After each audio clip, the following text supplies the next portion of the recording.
আরে দাদাজি, আমাকে ক্যামেরার মধ্যে দেখা বন্ধ করো তুমি। আমার তো মনে হচ্ছে ওই ছেলেটাই বাচ্চাটার পিছনে পড়েছে, আমাকে তো ওকে বাঁচাতে হবে। আরে বাবা, তুমি কোথায় চলে গিয়েছিলে? আমি তোমাকে কখন থেকে খুঁজতেছি, চলো ঘরে চলো। আরে একটা মেয়ে আমার নাতিকে নিয়ে চলে যাচ্ছে, জলদি ওই মেয়েটাকে ধরো তোমরা। আরে এটা তো আমার দাদাজির কোম্পানি। বাবা, আমার তো কিছু কাজ বাকি আছে, ওই কাজগুলো শেষ করে আমি তোমাকে তোমার ঘরে পৌঁছে দেবো। আরে এটা তো আমাদের ছোট মালিক। আরে ছোট মালিক আপনি এখানে? আরে দাদাজি, আপনি কোনো টেনশন করেন না, আপনার নাতি তো আমাদের কোম্পানিতে আছে। আমাদের বছর তো ডিভোর্স হয়ে গেছে, এখন যদি ওনার ছেলের অনেক খেয়াল রাখি তাহলে তো উনি আমাকে ওনার ঘরের বউ বানিয়ে নিবে। আরে বাবু, কোথায় যাচ্ছ তুমি? দাঁড়িয়ে যাও। সরি, এটা হচ্ছে একটু দুষ্টু বাচ্চা, একটু তো দুষ্টুমি করবে, এটা তো আমাদের বছর ছেলে। আপনি কোনো টেনশন করবেন না, আমি তো এখানকার পুরনো কর্মচারী, আমি তো ওর ভালো করে খেয়াল রাখবো।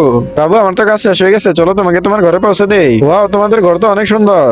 তোমাদের এত বড় সাহস কিভাবে হলো বসের ঘরে ঢুকার? আমার তো মনে হচ্ছে তোমরা এখানে চুরি করার জন্য এসেছো। কার এত বড় সাহস এখানে চুরি করার জন্য এসেছে? আমি তো এখানে আপনার নাতিকে নিয়ে এসেছি, আর এই মেয়েটা তো এই ছেলেটাকে নিয়ে চুরি করার জন্য এসেছে। আমি হচ্ছে এখানকার আসল ছোট মালিক, আমি এখানকার ছোট মালিক হয়ে বলতেছি, তোমাকে এই কোম্পানি থেকে বের করে দিলাম। তার আগে তুমি মহান আল্লাহকে ভালোবাসলে লাইক এবং সাবস্ক্রাইব করে দাও। আর পার্ট 2 দেখতে হলে অবশ্যই কমেন্টে পার্ট 2 লিখো।